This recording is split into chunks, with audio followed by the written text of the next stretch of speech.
He walked into the bank just before noon, dressed in an overcoat sharp enough to belong to any senior executive in the building, his gait calm, his posture straight, his skin dark.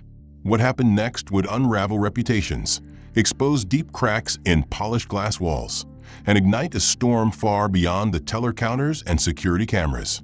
No one knew his name yet, but soon it would echo through headlines, boardrooms, and courtrooms, not because he shouted it, but because the world would have no choice but to listen.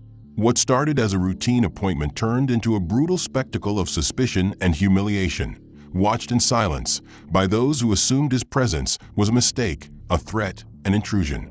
They didn't ask who he was. They didn't care. But they would. And by the time the truth surfaced, it wouldn't just challenge the lies. It would dismantle the system that allowed them to stand. This isn't just a story. It's a reckoning. Hit like if you're ready to unravel the truth. Subscribe to follow every twist. Drop a comment. Where are you watching from? And what do you think happened next? Let's talk. It was a few minutes past 11 when Vernon pushed open the wide glass doors of Northlake Bank and Trust. The lobby was pristine. Marble floors gleamed beneath warm pendant lights, and the faint hum of a soft jazz playlist drifted through the air. Vernon moved with quiet confidence, his polished Oxfords clicking softly on the tiles, a sleek leather briefcase hanging from his right hand. He wore a deep charcoal overcoat that matched his tailored slacks and tie, and a stainless steel watch peeked out from beneath his cuff. This wasn't just another bank errand. Vernon was here for an important meeting with Shea Boone, Vice President of Strategic Operations. The purpose was simple: finalizing paperwork for a silent buy-in from his firm into a capital acquisition merger. It had taken months to coordinate, and the documents in his briefcase represented over $50 million in leverage.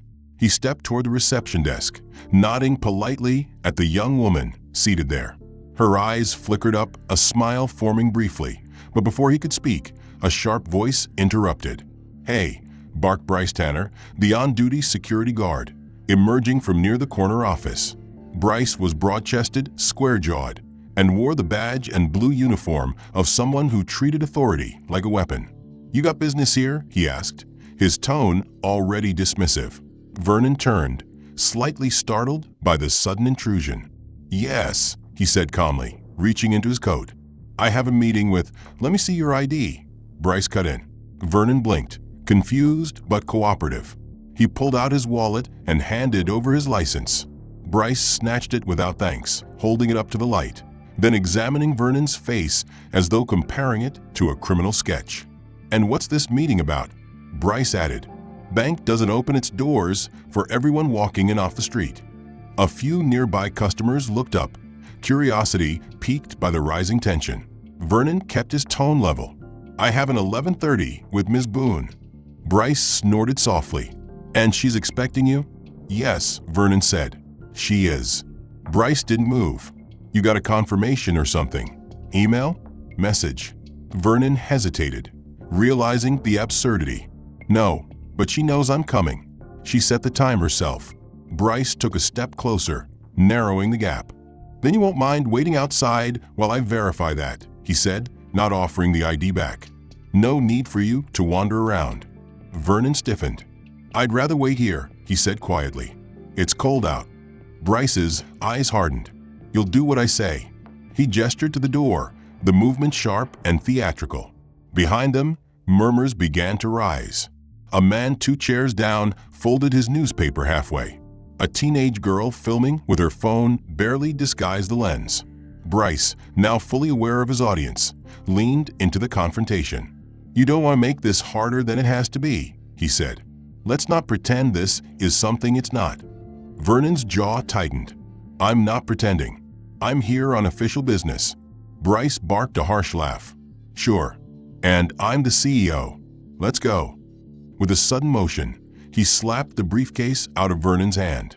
It hit the ground hard, springing open. Contracts, reports, a sealed envelope, and even a pen rolled out across the tile. Vernon's heart leapt to his throat. The receptionist rose halfway out of her seat, lips parted but silent. "Open it," Bryce demanded. "What?" "You heard me. Open it. Let's see what you're hiding in there." Vernon knelt, collected the scattered papers with trembling hands. "These are confidential," he muttered. Bryce's voice climbed. "Then maybe you shouldn't bring confidential stuff into a place you don't belong." Vernon looked up. "I belong here." Bryce knelt beside him, lowering his voice. "Not in this part of town, you don't." Vernon's hands froze. Time felt slowed. A customer leaned toward a teller and whispered something. A woman near the exit shook her head in quiet disbelief. No one moved to stop it. Bryce stood and gave him a final look. "Out. Now." Vernon stood slowly, brushed off his coat, and collected his things. He took one last glance toward the offices at the back, hoping, praying someone, Shay, a staff member, might come forward. But behind the frosted glass, only shadows moved. He walked toward the exit. Bryce followed. Near the vestibule, Bryce grabbed his arm, not enough to bruise, but enough to assert ownership, and shoved him through the outer door. The wind bit through Vernon's coat. The street felt miles wide. Behind him, the bank doors whooshed closed. Bryce stood inside, arms folded. Vernon's face flushed with the raw heat of humiliation. People were watching. Cars crawled past. Someone was still filming. "Don't come back," Bryce called through the glass. "We don't do loitering here." Vernon stood frozen. A part of him wanted to storm back in, to demand justice, to force the truth into the open. But he didn't. He couldn't. He couldn't risk the consequences, the scene, the escalation. He adjusted his tie, straightened his back, and walked. Each step away felt like he was dragging a stone. His chest ached. His fingers shook. At the corner of the block, he stopped and stared into a shop window. Not to shop, not to admire, just to gather himself. A man beside him glanced over and frowned. Vernon looked down, away. He found a bench and sat, the cold seeping into his legs. His phone buzzed in his coat pocket. It was a message from his assistant. "Shay's waiting in room 4. Where are you?" Vernon stared at the screen, the words blurring behind moisture. He typed and erased again. Then finally, couldn't get in. Meeting canceled. He veered off course, stepping into the shadows of a nearby alley where he could collect himself unseen. He opened his briefcase, now slightly damaged, and checked the documents. They were intact, but his confidence wasn't. His phone buzzed again. Another message from his assistant read, "Ms. Boone's still in room 4. They haven't heard anything. Should I reschedule?" Vernon stared at the text and typed slowly, "No. Cancel." Something came up. Then he sat on a stone bench behind the building and watched people pass without noticing him. Just minutes ago, he was a man in command of his world. Now, he was an invisible figure nursing a fresh wound. But Vernon knew he couldn't afford to let this moment unravel the years of work he'd invested. He breathed deeply, adjusted his coat, and stood. He walked 2 blocks to a quieter cafe, ordered a coffee, and sat in the corner booth, needing time to think. What Vernon didn't know was that the video of his ejection from the bank was already circulating on social media. The teenage girl who had filmed it uploaded the clip with the caption, "Bank security tosses man out like trash. No reason given." The video was grainy, but clear enough to see Bryce grabbing Vernon's arm, shoving him toward the exit, and the sheer humiliation on Vernon's face. It had already been viewed 4,000 times in less than an hour, and the comment section was a war zone. Some people were outraged, demanding accountability, while others mocked Vernon, assuming the worst. One user posted, "You dress up a thug, still a thug," while another replied, "He was probably trying to pull a scam." The clip made its way to a local news aggregator's page, and by the time Vernon finished his second coffee, it had doubled in views. Back at the bank, Bryce Tanner stood at his post like nothing had happened. He joked with a teller about his minor incident, calling it a clean sweep. The receptionist, who had seen everything, kept her eyes on her screen, saying nothing. In her gut, she knew something had been wrong about the whole interaction, but she wasn't in a position to challenge Bryce.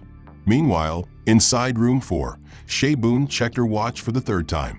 Vernon was never late. She asked the assistant manager to check with reception. The assistant returned, confused. "They said he didn't show," he explained. Shay frowned. She picked up her phone and dialed Vernon's number. It went to voicemail. She left a short, polite message, unaware of what had really transpired. Vernon sat quietly in the booth, watching the sun shift through the blinds, completely unaware of the storm brewing online. He'd chosen to take the high road. He had not made a scene. He had not shouted or resisted. But the image of Bryce knocking his briefcase to the floor, of customers watching like he was some threat, kept looping through his head. What made it worse was that no one had spoken up. No one had asked him if he was okay. No one had offered a hand when he gathered his scattered documents. The silence of it all was deafening. He opened his laptop, intending to draft an email to Shay explaining what had happened. But when he opened the browser, a news pop-up caught his eye. His name. His image. The headline read, "Businessman mistaken for threat. Thrown out of local bank." Was it racial profiling? Vernon clicked the article, his stomach dropping as he scrolled. There he was, in a freeze frame from the video, standing in the bank's vestibule, arms up, Bryce behind him, face red with anger. The article speculated about race, security protocol, and systemic bias. Vernon was stunned. He hadn't expected this. Not publicity. Not this kind of exposure. He closed the laptop and stared ahead, suddenly aware that this wasn't just a personal humiliation anymore. This was public. Within an hour, reporters started calling. His assistant forwarded voicemails, all requesting statements. "Mr. Gage, can you confirm whether you were racially profiled at Northlake Bank? Would you be willing to comment on the video that's going viral?" Vernon ignored them all. He needed time to think. He needed to protect the integrity of his firm, his name, his legacy. But the shame hadn't faded. It was growing, because the world was watching now. And in that video, all they saw was a man being overpowered, humiliated, and discarded. No one saw his success, his reputation, his years of work. They only saw a black man being thrown out of a bank. Later that evening, Vernon received a call from an old colleague who'd seen the clip. "You okay?" he asked. Vernon hesitated. "I'm fine," he lied. The colleague was quiet for a moment. "You know they can't get away with this, right?" Vernon didn't answer. What was there to say? He had been reduced to a spectacle, and now the world wanted him to fight back, to become a symbol. But Vernon wasn't ready for that. He wasn't ready to relive it over and over. He wasn't ready to have strangers debate the legitimacy of his presence in a building he had every right to enter. But now the moment was no longer private. It was viral. Headlines from major outlets were piling up. He was being called a victim of modern-day segregation, of systemic abuse. Commentators analyzed the clip frame by frame, but no one knew the full story. No one understood the depth of the humiliation, the sense of powerlessness that clung to him like a second skin. And Vernon, despite all his accomplishments and status, had not yet responded. Not because he was afraid he had faced tougher boardrooms, but because responding meant reliving it, validating it, and facing the storm that would surely follow. At Northlake Bank and Trust, however, there was no sign of disruption. Bryce Tanner arrived for his shift on time, exchanged nods with the morning teller crew, and made a joke about needing more crowd control if things got any more dramatic. One of the younger tellers, barely out of college, laughed nervously, unsure whether to engage or keep quiet. In the branch manager's office, Greg Hostetler was watching the video for the third time. His brow furrowed, but his reaction was less concern than calculation. The last thing he wanted was to attract negative attention to the institution. Greg was an old-school manager, more interested in damage control than accountability. He called Bryce into his office and shut the door. "You know anything about this video?" he asked. Bryce nodded, arms crossed. "Yeah, it's the guy from yesterday. Thought he was causing trouble. Turned out he wasn't." Greg leaned back. "You tossed him."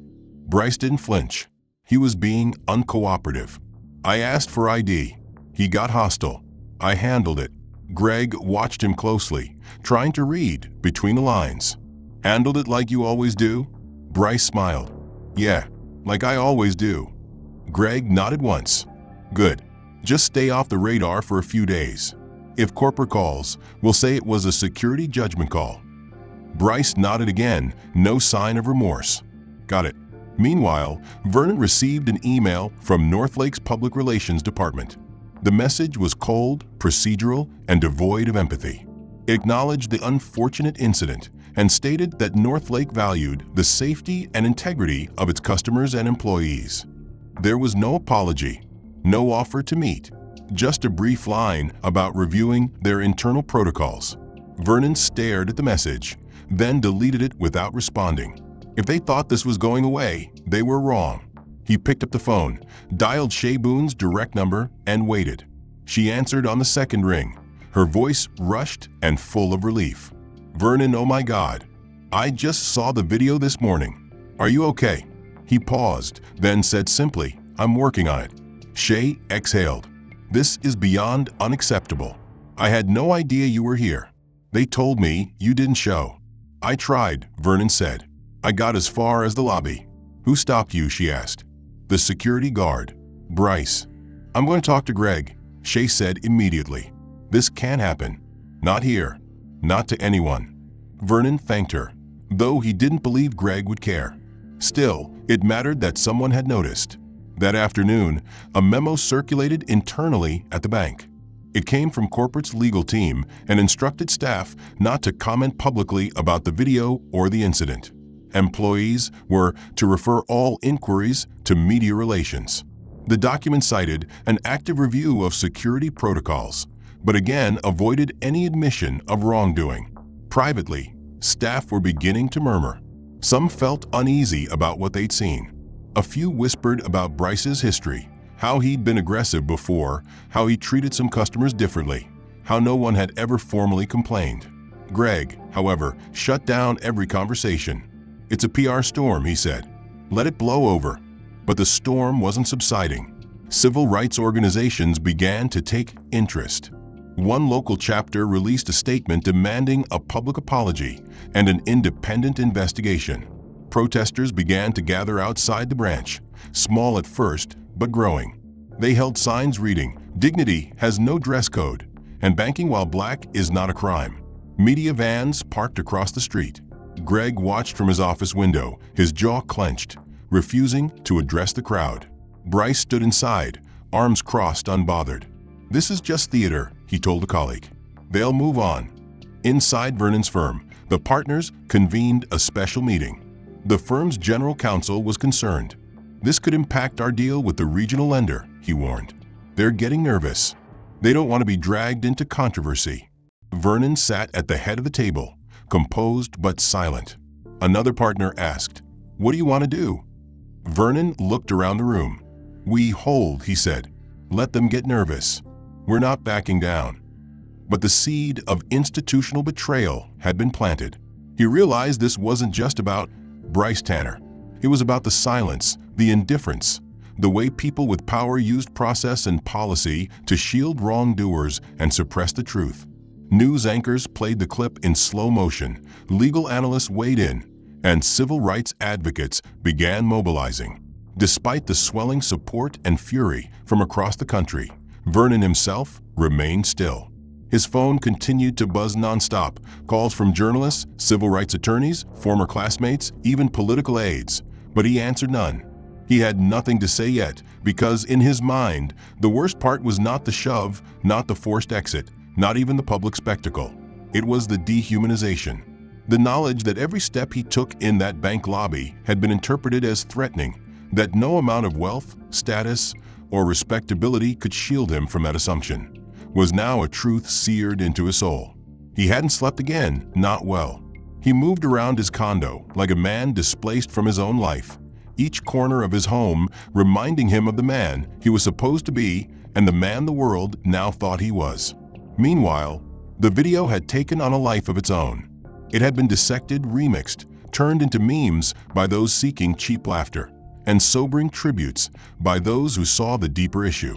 But the most damaging blow came when a media watchdog group released an enhanced audio version of the clip. In the clearer recording, Bryce Tanner could be heard telling Vernon, "We don't need your kind here." The words, muffled in the original, were now unmistakable. This new version went viral in a matter of hours, racking up millions of views. National leaders began to comment. a senator tweeted that the incident at Northlake is a reminder that racism is alive and well in corporate institutions. Celebrities reposted the video, calling for justice. By midday, protest crowds doubled. Local businesses near the bank closed early, citing safety concerns. Television crews crowded the sidewalks. Banners appeared with Vernon's image beside the words he belonged there. The bank's PR team scrambled. Behind closed doors, meetings were held with increasing urgency. Bryce Tanner, for his part, remained unshaken. In an internal interview with the bank's legal counsel, he claimed Vernon had been evasive, defensive, and non-compliant. When asked about the enhanced audio, Bryce dismissed it as edited. He had no intention of apologizing. Greg Hostetler, the branch manager, privately assured Bryce that the bank would protect him unless new evidence surfaced. "Just keep your mouth shut," he said. "Don't say anything else." Inside the bank, tension grew. Employees whispered in break rooms, uneasy with the institution's silence. A few had begun to talk to media anonymously. One teller told a reporter that Bryce had acted like he was waiting for a reason to go after someone. Another said they felt sick to their stomach watching the video and wished they'd done something.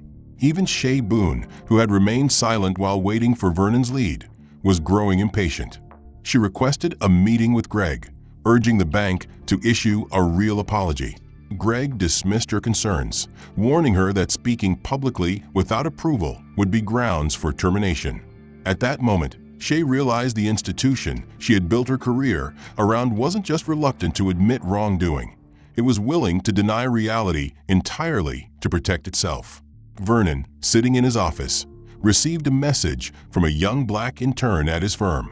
It was short, just 2 sentences. "I saw the video. I want you to know you inspire me."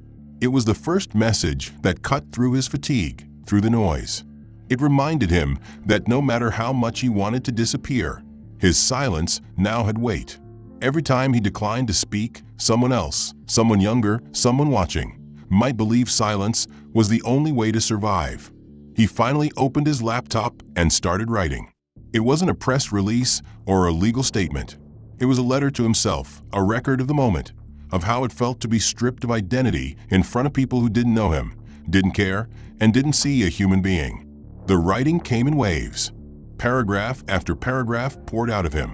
He described the feel of the cold tile beneath his feet when he bent to pick up his documents, the crushing weight of 1,000 unspoken judgments, the sense of shame that hadn't faded even as the world rallied around him. By the time he finished, he didn't feel lighter.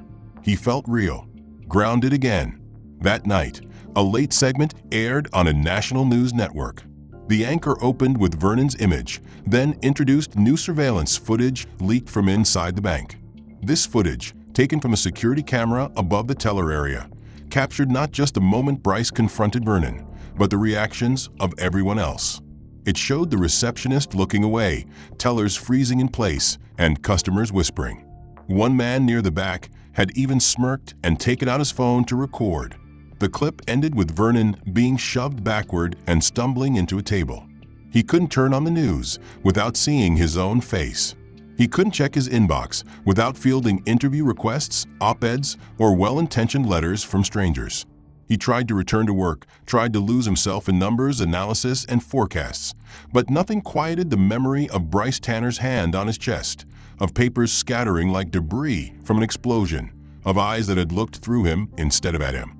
But Vernon's biggest concern now wasn't just the humiliation. It was the quiet, deliberate campaign to erase and discredit him. It began subtly, with Northlake Bank issuing a second internal memo clarifying their position. The language was sterilized cold, designed by legal consultants to minimize risk while maximizing control. In it, they claimed that the individual involved in the security incident had been uncooperative, verbally aggressive, and without an appointment on file. Vernon read that memo with a slow-building fury. They had reduced him to a nameless disruption. He had been on the schedule. He had spoken to Shay Boone. He had the emails. But now the bank had scrubbed his name from every record related to that day. No appointment entry. No visitor log. No mention of his intended meeting. It was as if he had never existed within those walls. Behind the scenes, Greg Hostetler had quietly instructed the administrative team to remove Vernon's appointment data from the system. "We don't need anything traceable," he'd said. "This thing's already out of control." Bryce Tanner, still on payroll and still without disciplinary action, continued to show up for work, growing bolder as the institution shielded him.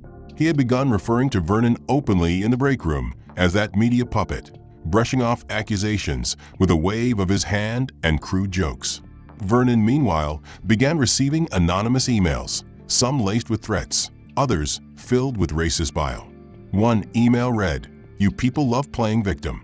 Stay in your lane or you'll get worse next time." Vernon forwarded the messages to the Office of Civil Rights and then deleted them. He refused to be baited, but each one chipped away at his resolve.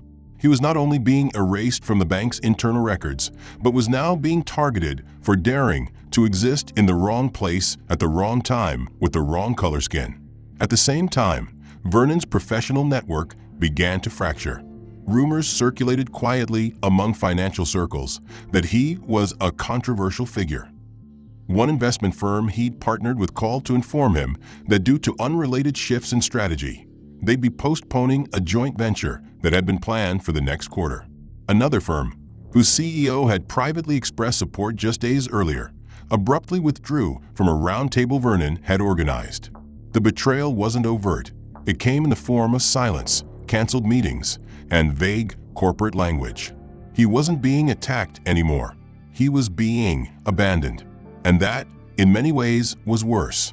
At the firm, Vernon noticed a shift in tone from a few board members.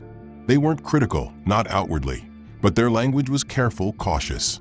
One of them, a man Vernon had mentored years ago, said, "I hope you're handling all of this with discretion. We don't want our brand tied to something too emotional." Vernon responded with a nod, but said nothing. Inside, he was boiling. What was discretion, if not the preferred currency of cowards? He had built his reputation on results, on integrity, on accountability. And now, because one man decided he didn't belong in a bank lobby, all of that was being quietly, systematically deconstructed.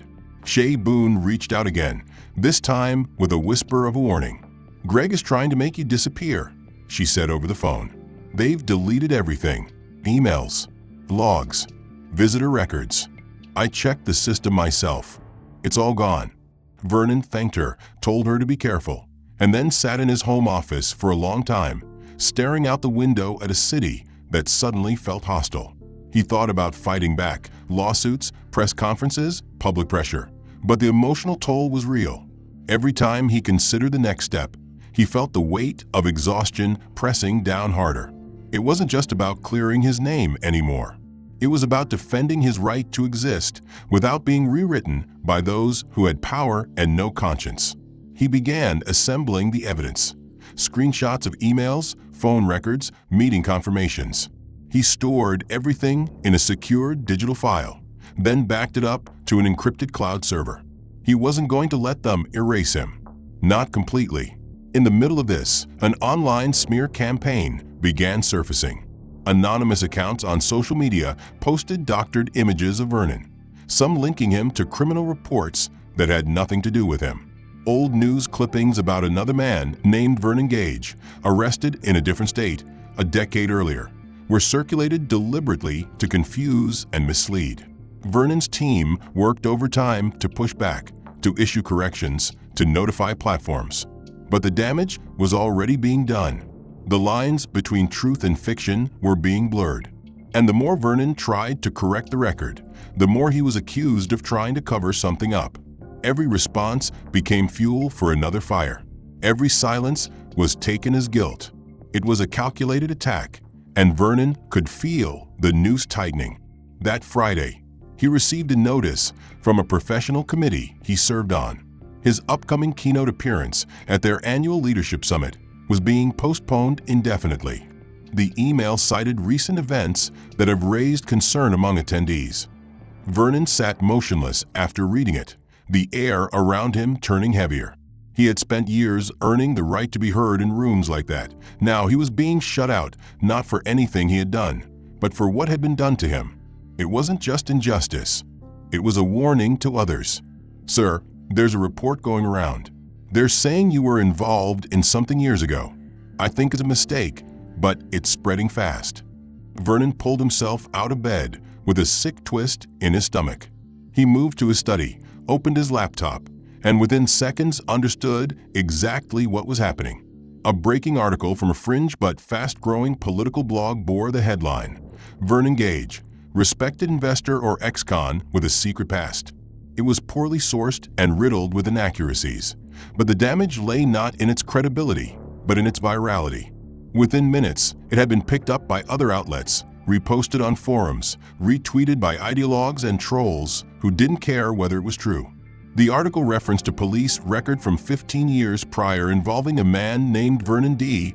Gage arrested for armed robbery in Michigan. Vernon, whose middle name was Anthony and who had never lived in Michigan, was not that man. But the photos were cropped, the story distorted. And in the court of public opinion, facts took second place to spectacle. Vernon's professional site was inundated with hateful comments.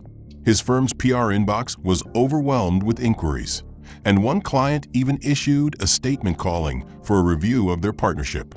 At that moment, Vernon saw clearly what he had long suspected. This was not a misstep by Northlake. It was a coordinated retaliation. He called Shay Boone, who answered on the first ring. "They're trying to destroy you," she said, skipping any pleasantries. "They're working with someone in the media. I've heard Greg talking to a guy named Simmons. He's an editor at that blog." Vernon clenched his jaw, the pieces falling into place. Greg Hostetler wasn't just protecting Bryce. He was actively orchestrating a smear campaign. That afternoon, Vernon's legal team filed a cease and desist letter against the publication and sent takedown requests to every major platform. Some responded quickly, others dragged their feet. But the damage was embedded in search engines, reposted across platforms that didn't bother with verification. Vernon's name was now entangled with a lie that refused to die. He spent hours on conference calls, coordinating digital defense strategies, but it felt like pouring water into a burning house. The flames were always 2 steps ahead. Meanwhile, Bryce Tanner, insulated from consequence, gave a closed-door interview to a right-leaning podcast where he framed Vernon as an aggressive and evasive individual who played the race card after being caught in the wrong. Though the podcast had limited reach, a clip of Bryce speaking was soon picked up by a major cable outlet. In the clip, Bryce said, "I treated him the same as anyone else. He had an attitude. He made a scene. I kept the bank safe. That's my job." The network's host nodded along, asking no follow-ups, letting the narrative cement. The clip circulated widely, bolstering Bryce's image as the misunderstood enforcer. Northlake issued a vague statement, claiming they did not authorize the interview, but also declining to condemn Bryce's comments. Internally, Greg praised him for standing his ground. Bryce, emboldened, began mocking Vernon in private chat groups with coworkers, screenshots of which would later be leaked, but at the time remained hidden. The employees who disagreed stayed silent, fearful of losing their jobs. Shay, increasingly alarmed by the direction things were heading, began gathering her own evidence. One morning, Vernon arrived at his office to find protesters outside, not the supporters from earlier, but an organized group accusing him of fabricating the original story to gain fame and money. They waved signs reading "Fraud Alert" and "Stop Race Hoaxes." Vernon's staff had to escort him through a back entrance. Inside, the mood was tense. His team was loyal, but even their confidence was starting to erode. One executive quietly asked Vernon if he might consider stepping back from public view for a while. "It's just to protect the firm," the man said gently. "You're too valuable to lose. And this noise, it's getting dangerous." Vernon nodded, but didn't reply. The thought had crossed his mind. He understood the strategic impulse. But something inside him refused to bend. He hadn't built his career on silence, and he wouldn't let the truth be overwritten by orchestrated lies. That week, the story was compounded by another tactic: manipulation of Vernon's digital footprint. Fake reviews appeared on his firm's business listings, accusing him of unethical practices. Several of his personal social media accounts were flooded with coordinated attacks, some pushing misinformation, others outright racist. Algorithms picked up on the traffic and began pushing the content wider, assuming it was newsworthy due to engagement levels. Vernon's public persona, once pristine, was now under siege by an army of ghosts. He knew some of the accounts were fake, created for this purpose. Others were real people who had decided he was a symbol of everything they hated. He began receiving threats in the mail, printed letters with no return address, warning him to drop the act and stay silent or pay. Law enforcement was informed, but progress was slow. Despite the constant noise, Vernon remained steady in his daily routine. He went to work, kept meetings, and responded to only what was necessary. He didn't do interviews. He didn't retaliate publicly. He was building something larger. His legal team was compiling a dossier, and behind the scenes, civil rights organizations were preparing formal complaints to multiple regulatory bodies. Vernon worked late into the nights, cataloging everything: screenshots, links, internal memos, and digital records. He wasn't just preparing to clear his name. He was preparing to expose the machinery behind the smear. Shay continued feeding him documents from inside Northlake. She forwarded emails where Greg discussed neutralizing the narrative. In one, Greg wrote, "As long as we keep the story muddy, he'll eventually go quiet." But Vernon wouldn't go quiet. He had been pushed, slandered, erased, and now defamed. But the line had been crossed. The last straw came when Vernon received a letter informing him that his property was being reviewed by zoning authorities for a possible code violation. It was a routine matter, usually reserved for neglected buildings or construction infractions. Vernon's property had no such issues.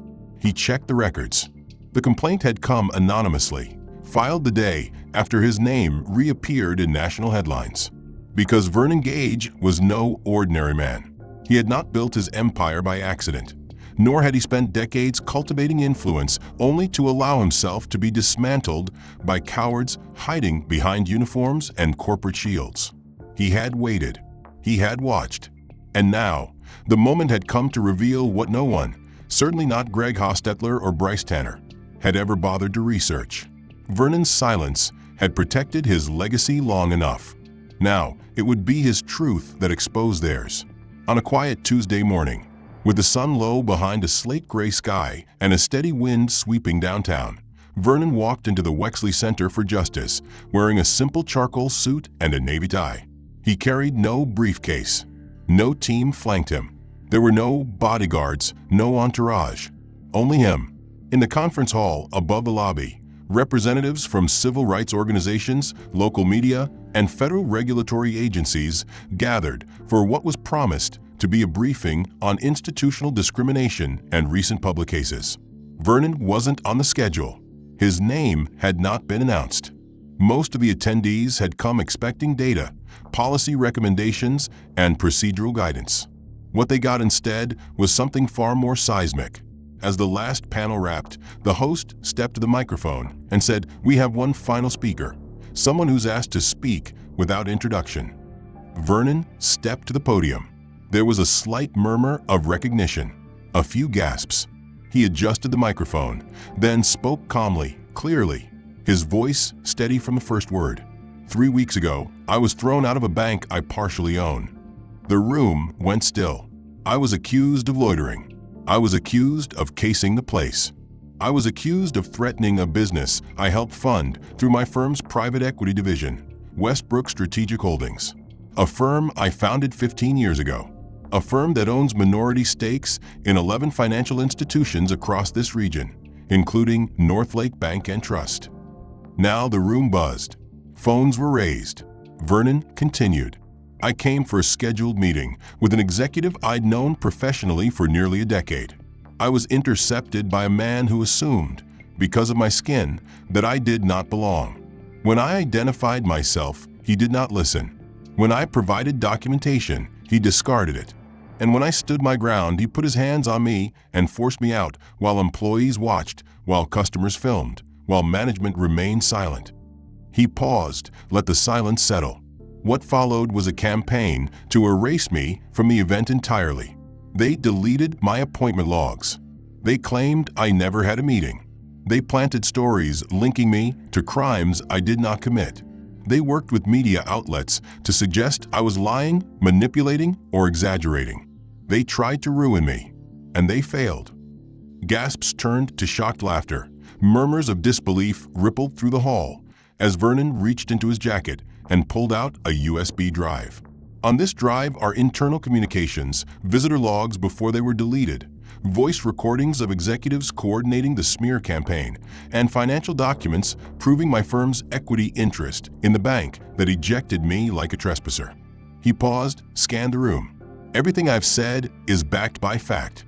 And for 3 weeks, I have endured the silence of powerful people hoping I would simply go away. I will not. Cameras flashed. Journalists scrambled. One federal investigator stood and asked to speak with Vernon privately afterward. But Vernon wasn't finished. I tell you this not to reclaim my reputation, because I never lost it. I tell you this because what happened to me happens to people every day who don't have cameras rolling or money behind them. It happens in boardrooms and lobbies, at traffic stops and in hospitals, to men and women who don't have the tools to fight back. This system banks on silence, on shame, on fatigue, but not this time. He stepped back, nodded once, and left the podium. The room erupted. Reporters followed. Activists applauded. The story broke across networks within minutes. Banking exec thrown out of his own bank reveals ownership in bombshell address. Vernon declined interviews that day. He returned to his condo, finally able to breathe. He sat at his kitchen table as the world caught up to what he had known all along, that identity, when suppressed, can be weaponized, but when revealed, it can become a scalpel that carves through lies like bone. The morning after Vernon Gage's revelation sent shockwaves through the media and boardrooms alike. The world had changed, not subtly, not in whispers, but like a glass wall shattered in full public view. Gone were the speculative headlines and character assassinations. Gone were the hesitant tones in messages from former allies unsure of where to stand. Now there was only one story. An executive of a high-profile private equity firm publicly outed a banking institution that had not only profiled and ejected him without cause, but tried to bury his identity beneath layers of lies. By mid-morning, every major news outlet had updated their homepage. Investor expelled from his own bank speaks out, read one. Northlake Bank faces federal scrutiny after executive unveils hidden ownership ties, read another. But for Vernon, the noise was less important than the silence that now fell around those who once spoke the loudest against him. Silence from Greg Hostetler, whose attempts to scrub Vernon's name from internal systems were now being audited. Silence from Bryce Tanner, who, after being placed on immediate suspension pending investigation, had gone underground, refusing interviews and disappearing from public spaces. Silence from the firms that had pulled out of joint ventures, now cautiously inching back into Vernon's orbit with apologies and thin excuses. Inside Vernon's firm, the mood had shifted overnight from tension to electric resolve. Colleagues who had quietly distanced themselves before now re-emerged with supportive tones. Some offered apologies, others just returned to their tasks, but all knew what Vernon had done. He had waited. He had watched. He had spoken once and shattered the entire narrative. Even the board members who had suggested a step back were now scheduling meetings to ask Vernon's advice on reputation resilience. But Vernon wasn't looking to bask in vindication. He was looking to finish what had been started, not by him, but by the arrogance of a system that thought status alone could silence truth. He authorized his legal team to move forward with civil litigation, not for personal gain, but to expose every mechanism behind the attempted character assassination. The lawsuit named Northlake Bank and Trust Bryce Tanner and several unnamed executives implicated in the cover-up. More than financial restitution, Vernon sought transparency. He demanded a release of internal communications and policies used to justify his removal. He requested the immediate disclosure of security procedures used to profile clients. And most critically, he pushed for the resignation of leadership who had coordinated his erasure. By that afternoon, subpoenas were served. One by one, The bank's internal structures began to crack. Lower-level employees, previously silenced by NDAs and intimidation, began coming forward. Some offered digital logs from the days surrounding Vernon's visit. Others provided screenshots of conversations showing deliberate manipulation of records. One junior analyst confessed to being ordered by Greg Hostetler himself to remove Vernon's name from the visitor schedule and email logs. The evidence mounted quickly. Public trust in Northlake plummeted. Protesters now had a name to rally around, not just Vernon, but a list of complicit administrators whose names and roles were being leaked daily. Anonymous whistleblowers shared memos about diversity quotas ignored, complaints buried, and customers profiled based on surveillance triggers programmed into internal systems. Meanwhile, Vernon moved quietly, refusing to grandstand. He met with civil rights leaders and financial regulators.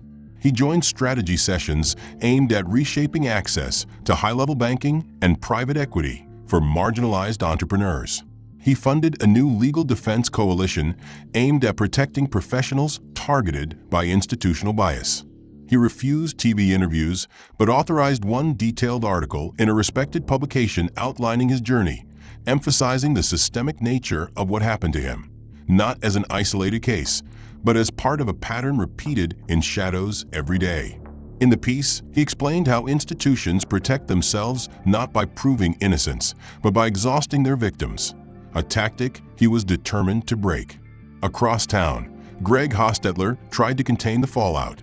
He issued a cold apology under corporate pressure, a vague statement about reviewing procedures and committing to inclusivity. But no one believed him anymore. Internal calls grew tense. Board members demanded his resignation. When it was revealed that he had retained a private investigator to dig into Vernon's personal life days after the incident, the remaining sympathy dissolved. He was suspended within a week and forced to vacate his office while under investigation. Bryce Tanner, exposed for not only the incident, but a history of complaints stretching back years, resigned before termination proceedings concluded. His pension was frozen, and a criminal investigation into civil rights violations was quietly opened. Despite these developments, Vernon never gloated. He never appeared smug or satisfied, because he understood what his vindication really meant. That truth, when handled with patience and precision, could cut through the most elaborate lies. But also that justice, when delayed, still left scars. He hadn't forgotten the silence in that lobby. He hadn't forgotten the people who looked away. He hadn't forgotten the emails that went unanswered, the partners who grew suddenly unavailable. His mind remained focused, his energy directed not at vengeance, but at permanence. Change had to come not just from public shame, but from structural exposure. To that end, Vernon began negotiating the sale of his stake in Northlake, but not before implementing binding agreements that would force the institution to publish annual anti-bias audits, revise their hiring and training protocols, and create an independent ombudsman office for reporting discrimination. The fallout was not quick, and it was not quiet.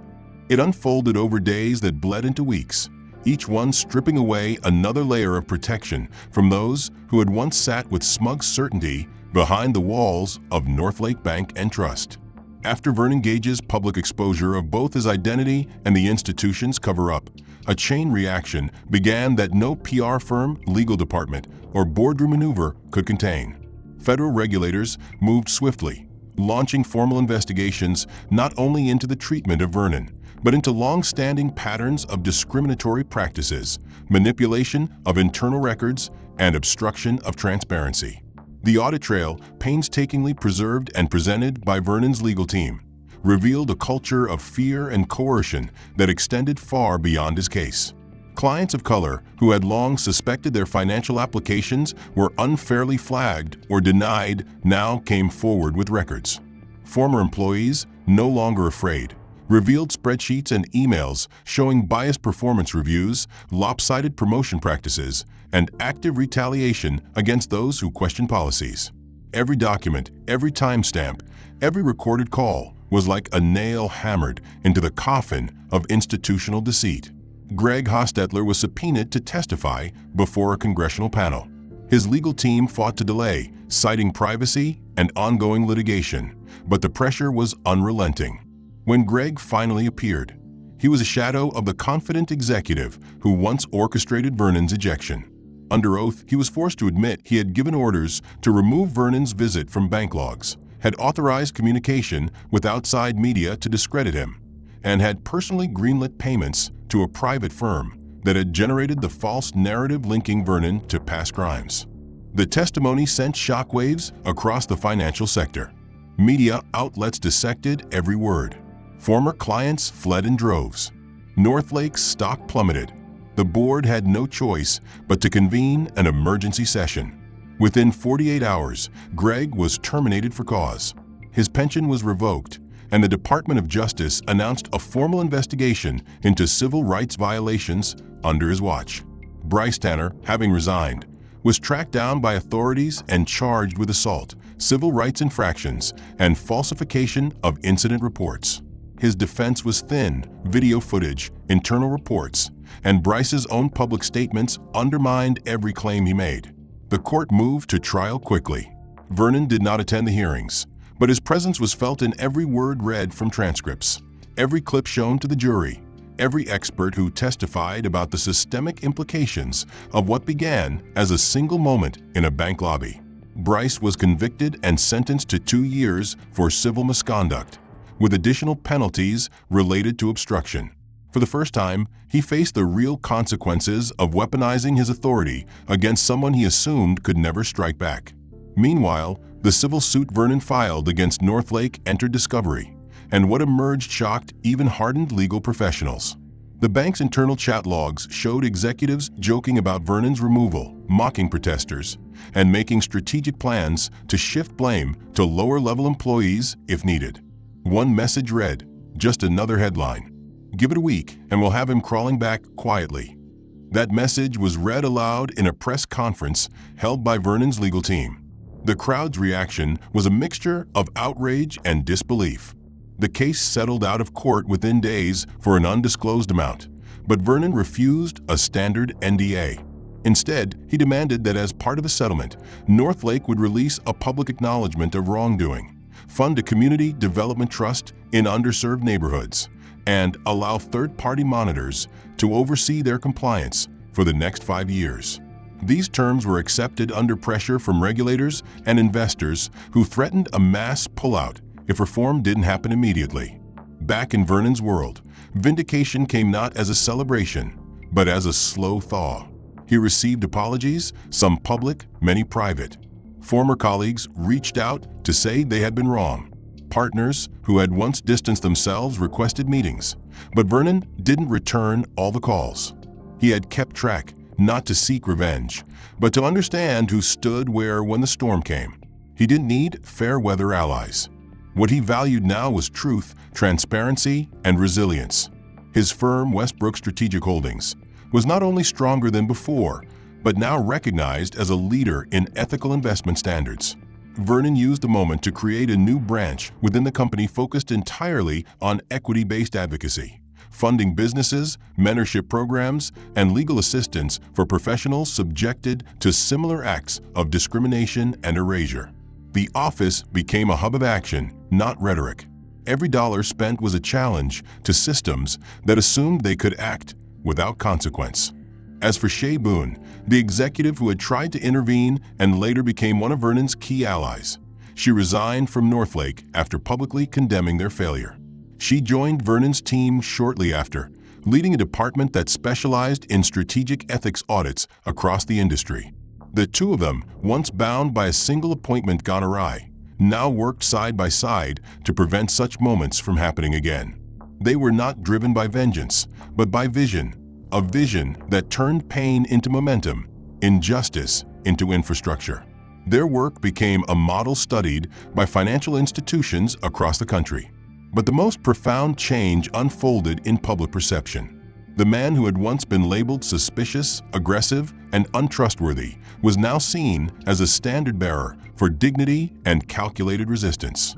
His story was taught in business ethics seminars, referenced in legal textbooks, and used as a framework for new industry regulations. Vernon didn't seek fame. He sought structural change. And the consequences faced by Northlake, Greg, and Bryce were not ends in themselves, but signals that a line had finally been drawn. In private, Vernon remained humble. He walked the same morning routes through the city, now nodding at strangers who recognized him not as a symbol, but as a man who had endured something unimaginable and refused to be broken by it. He was not a celebrity. He was a mirror held up to a system that had grown too comfortable in its cruelty. And now that mirror would never be lowered again. Months after the courtroom lights dimmed, after press conferences gave way to policy proposals, after subpoenas turned into statutes and verdicts gave way to reform, the city began to breathe differently. The world hadn't changed overnight, but something had cracked and let in light. Northlake Bank and Trust, now under new leadership and federal oversight, published its first public accountability report, a dense and sobering document filled with timelines, reform goals, and a list of every discriminatory practice that had been unearthed during the investigation. On the cover, embossed in sober black lettering, were the words, "We must do better." Inside the pages, for the first time, the institution not only acknowledged Vernon Gage by name, but stated in unequivocal terms that his treatment had been unjust, fueled by racial bias, sustained by institutional cowardice, and exacerbated by deliberate attempts to conceal the truth. They named Greg Hostetler and Bryce Tanner directly, admitting their actions and the complicity that shielded them.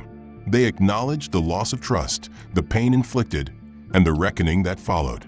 In a modest, mid-sized conference room on the 17th floor of a downtown building now leased by a new community investment coalition, Vernon sat quietly at the end of a long oak table, listening to a group of young professionals pitch a new urban redevelopment fund. He asked questions. He took notes. He gave feedback. There were no cameras in the room, no microphones. He didn't need them anymore. Power wasn't in the press. It was in the policy, in the next generation, in the quiet moments where decisions got made without spectacle. But as the meeting closed and the group shook hands, one young man lingered and said softly, "I wouldn't be here if you hadn't stood up." Vernon offered a nod, then turned toward the window, watching the city shimmer under a high noon sun. Justice wasn't a destination, it was a cycle, and he had helped bend it just a little more toward the right direction. Across the city, in a different office not far from where Vernon had once been ejected from the bank lobby, Bryce Tanner sat alone, dressed in a gray maintenance uniform. He now worked at a public storage facility, a position granted as part of a re-entry program for individuals with civil rights convictions. He had appealed the sentence twice, lost both, and was now under parole supervision, attending weekly rehabilitation and racial bias education sessions. He hated the word rehabilitation, but after months of denial, the walls had closed in on him too tightly to escape. For weeks he had blamed Vernon, blamed the media, blamed the system. But sitting alone in court, hearing his own voice played back to him, watching the grainy footage of his face twisted in disdain as he threw a man out the door, something shifted. He didn't recognize the man in the video. Or perhaps he did, and that was what scared him. The program required reflection. It required service hours, testimony, and personal essays. Bryce's first essay had been full of resentment, defensive language, empty justification. But by the third, something different emerged. He wrote about his father, about growing up in a home where power came with silence and prejudice with laughter. He wrote about the day he saw Vernon walk into the bank, not as a man, but as a disruption. He wrote about the moment he chose instinct over inquiry, force over conversation. He wrote that the hardest part wasn't facing prison or losing his job.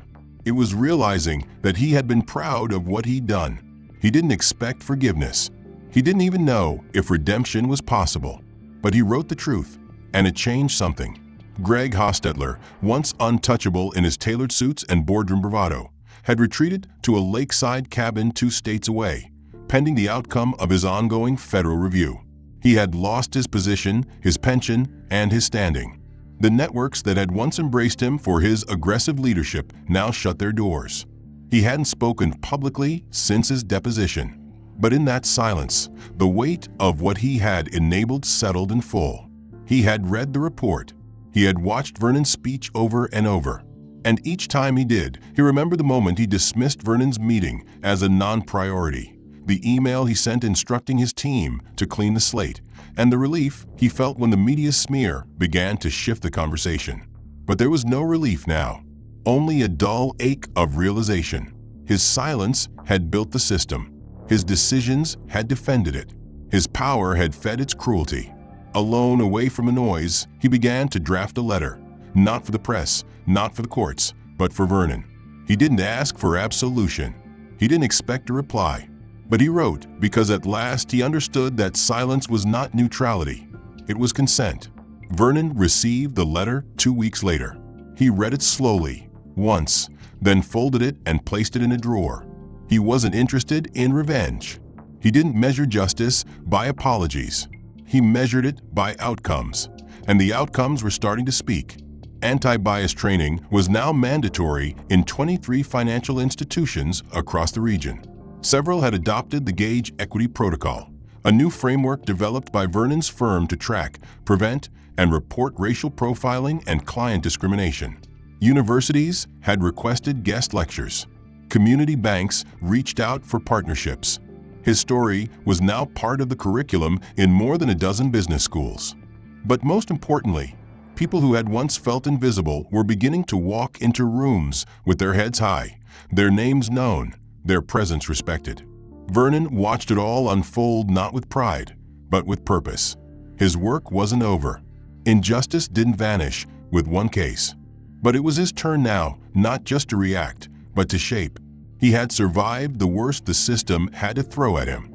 And now he was rebuilding it, brick by brick, policy by policy, story by story. On a cool spring evening, as the sun dipped below the skyline and the city pulsed with quiet energy, Vernon walked past the Northlake building one last time. It had changed, new management, new signage, new staff. But the door was the same. The glass still reflected the world outside as it had the day he was pushed through it. He paused, looked at his own reflection, not as a man cast out, but as a man who returned. Not to seek revenge, but to remind the world that dignity has no dress code, that truth needs no permission, and that power belongs to those who dare to stand when they're told to kneel. He didn't go inside. He didn't need to. The doors would open differently now, for others, because of him.